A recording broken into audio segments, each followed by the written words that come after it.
Alright guys, TacticalRab back again today. Hope you're all doing well and enjoying your day so far. And with the World Championship coming up in just a couple of weeks' time, Crimsix once again revealing he's not happy at all about the location the CDL have decided to use. The last couple of seasons, big complaints from Crimsix about this, threatening to boycott the event actually last season, but no other pros seem to want to go along with it. And this season, a very similar story once again. Very much enjoyed your thoughts in the comment section below. Hit the like button if you enjoy. Subscribe if you are new as always. I would greatly appreciate it. Really upset the channel. Thank you very much indeed for that one. Struggling not to crack up really watching Ziddy just bop around on my screen right here. But another clip actually to start out the video was this one from Doug Sense Martin. Why are players allowing me to do this at the age of 27? I was like, someone commented actually like, why do I always call Doug Sense Martin? I don't know. I just think it's funny though. Is that not funny just to mention him by his full name? I think he even refers to himself by that sometimes. I'm like, I don't know, other people too. No one else really like sounds as good being referred to by their full like name plus gamer tag than Doug does. So yeah, I'm gonna keep doing it for now anyway. But you know, regardless, Doug of course is trying to get involved in the Challengers Last Chance qualifier that he's going to be there for, and well, of course, going to try and win at the Challengers World Championship. He's been talking about his World Championship win for quite some time. If he wins the LCQ, he gets to go to the Challengers Champs,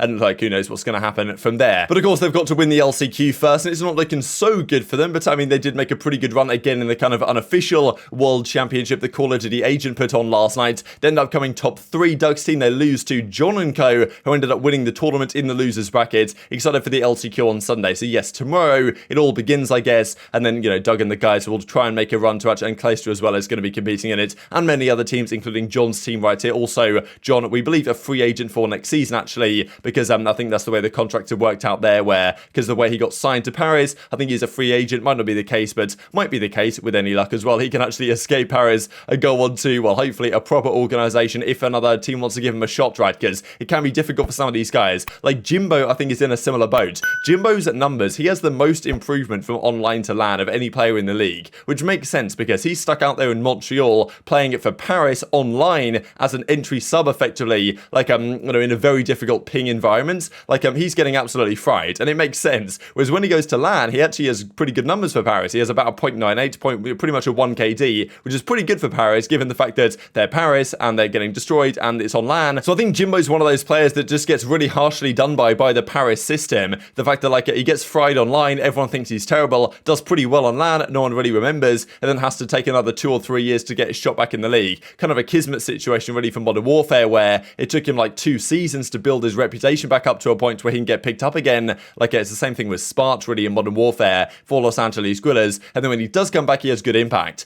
Like and of course, well, both of those players I just mentioned have won an event. Maybe Jimbo's another player that could be in a category like that, but he's going to just suffer because of the Paris reputation that the Legion have successfully made for loads of their players to destroy their stock effectively. So, you know, congratulations to Paris. Another feather in their cap of terrible things they've achieved in the Call of Duty League. But this was the team that won. Kaiser, formerly, of course, of the Stallions team earlier this year, John, Gintroid, and Rex. So they honestly are looking rather good to maybe win the LCQ as well and go back-to-back in these couple of tournaments. As we talk about Crimsix here, I wanted to mention this because Crim came up with a tier list actually for Call of Duties. Thought it was probably one of the most faded tier lists I've seen in quite some time. He did, of course, the player tier list the other day. As last he says, can't believe jetpacks got ripped away from us. Hopefully they return at some point. Octane says criminal, man. But, you know, maybe they won't return anytime soon. But yeah, Crim comes up with his tier list of Call of Duties. Just wanted to look at this real quick because, like, there's no way, like, okay, if you agree with this, fair play, but I doubt many people will. So he's got Warzone, the best of the best, which, I mean, look, I really haven't played much Warzone ever, but Crim, I know, plays it a fair bit. So he's got Warzone number 1. Maybe he's just kind of excluding it from regular Call of Duty games. Black Ops 2, COD 4, I don't really have a problem with this, especially for, like, OG players. Black Ops 2, COD 4, Modern Warfare 2, Modern Warfare 2019, they're having this, like, 4th best Call of Duty, which I thought pretty spicy from Crim. I know he did like that game,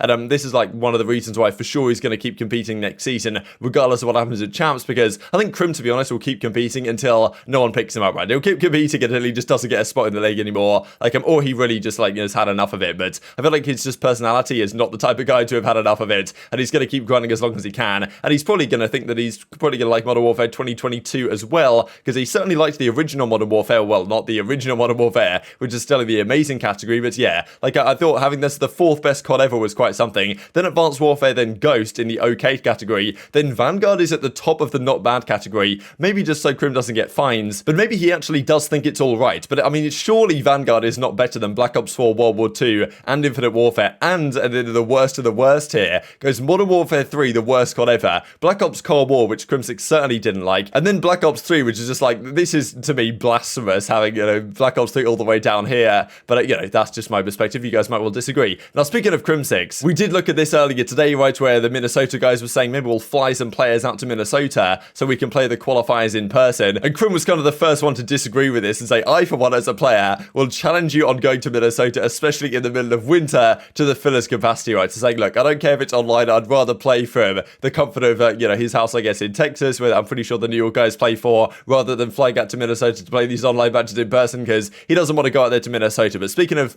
places he doesn't want to go, he doesn't want to go back to Los Angeles for the World Championship. This was the key tweet he did around about this time last year, going into Champs, where he says Activision is lucky that us pros are a giant bag of degens, or else we would have been boycotting major tournaments held in high income tax states. California World Championship. This is what happened as well, I'm pretty sure, in Modern Warfare, when he won $300,000 for winning the Modern Warfare World Championship. I think it was like, I forget what the prize pool was. It was about $3 million prize pool, and the winning team got $1.5 million split between 5 team members. Now, I think the org took about a 30% cut, and then look at the state and federal taxes that you pay in California here, right? So this was an online tourney, but I think because Activision are based in LA or whatever, like in California, or like exactly wherever they're probably like Silicon Valley based, right? I'd imagine it's in and around that ballpark anyway. I guess the tournament, albeit online, it was then considered to be kind of a California type tournament, such that the players had to pay, state, federal, income taxes, whatever, which meant that Crimsix went from $300,000 way down to about 115 grand after the all cut as well, which,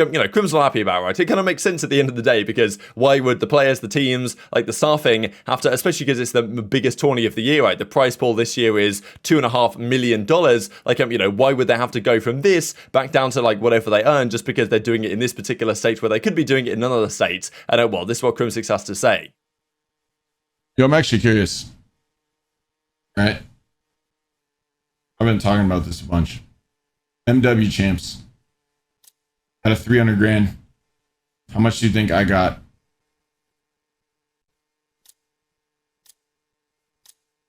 So IRS, team cut, prize winning split is about to blow y'all's mind. How much do you guys think I got paid at the end of the day? Out of 300 grand. 120? It's close. It was 119 grand.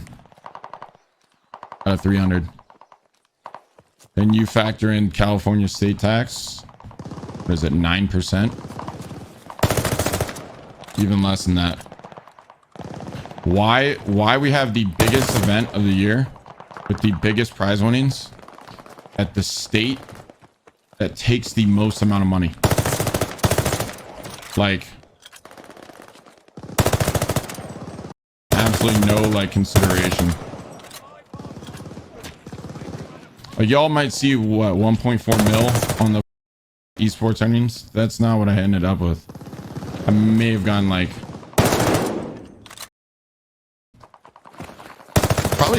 probably less than half of that.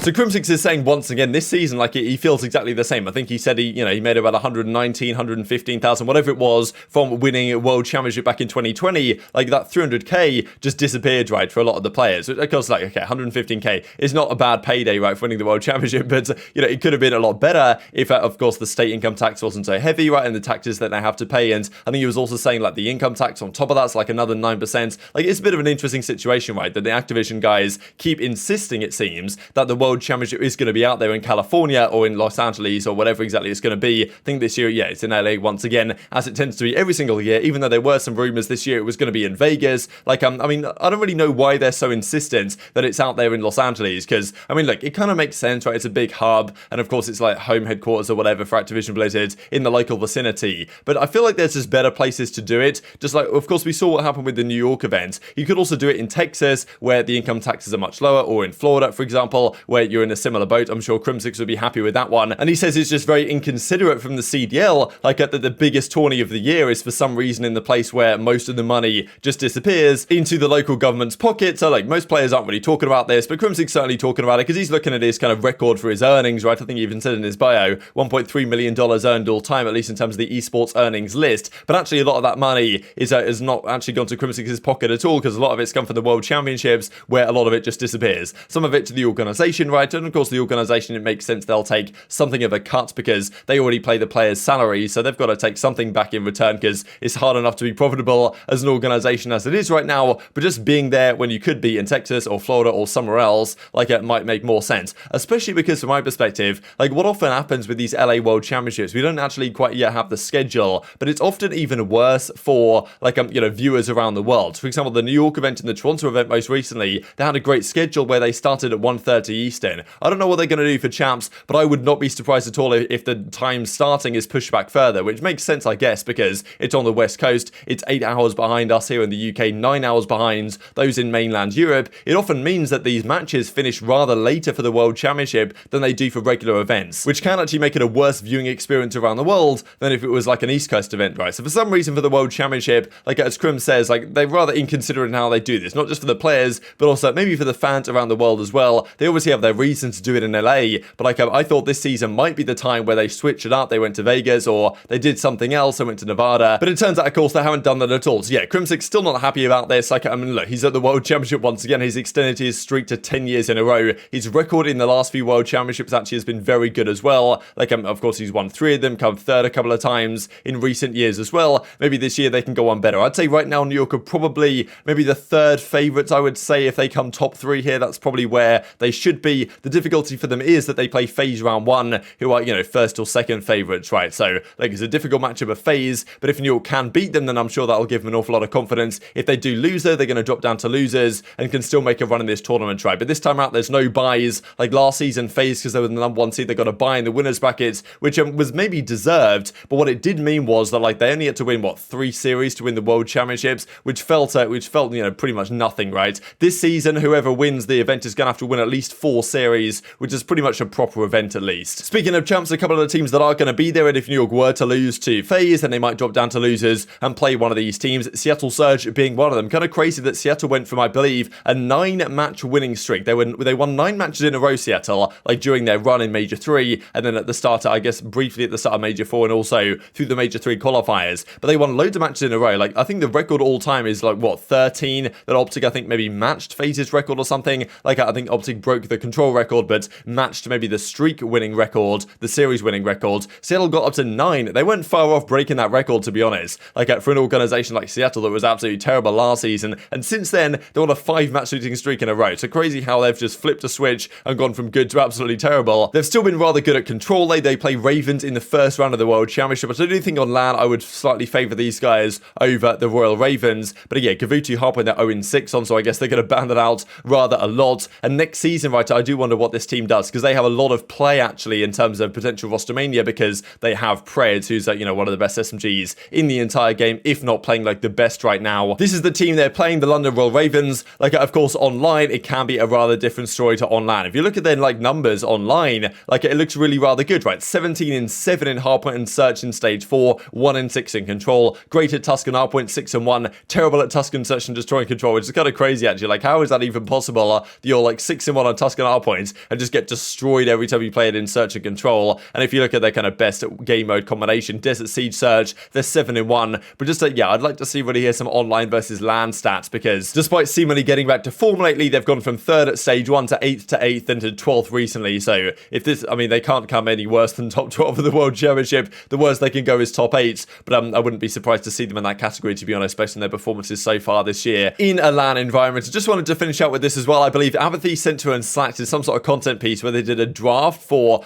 players in Call of Duty history to build a team of 5, I'm guessing, that they think will be the best in the world. Strange teams they came up with here, actually. I guess they were trying to choose the best players. I'm sure, the idea here is, it's that, the players in their prime, when they're, in their top peak potential, what would the team have looked like? So aBeZy, for some reason, has gone for 3 ARs, even though I guess Arcitys will be the flex on this team. It's, I'm supposing this is a 5-man roster with the intention of, going into Modern Warfare 2022, if it was good to go back to 5v5. aBeZy, Scump, Formal, Arcitys, Clayster. I don't really get that one, to be honest. I like the SMG duo, but Formal and Clay on the same team at Arcitys, not really sure that's going to work out. Then the next team, Team Doug, we've got Simp, Aches, Clayster, aBeZy, and Temp. So many more SMGs here, Simp and aBeZy as the SMGs on their primes would be pretty good. Aches is kind of maybe the second SMG. Temp or Aches maybe flexing, Crim on the main. I kind of like Doug's team, to be honest. Then Slack's team has gone with Shotzi, Dashi, Karma, Zuma, and Merc. So this is kind of a nice nice team as well. I feel like you get a mix of different players and playstyles here. And Merc, I thought, always a rather underrated player in his career. At least I think that says Merc right there. Not the greatest quality, but you guys can get the picture. So I thought these are some interesting teams. But definitely tweet your thoughts on all this stuff in the comment section below. Hope you guys enjoyed the video. If you did enjoy it, hit the like button. Tells the YouTube God, this is a good video. And I was like, you should see it as well. And I've got the competitive Call of Duty community. Thank you as always. Take care of yourselves,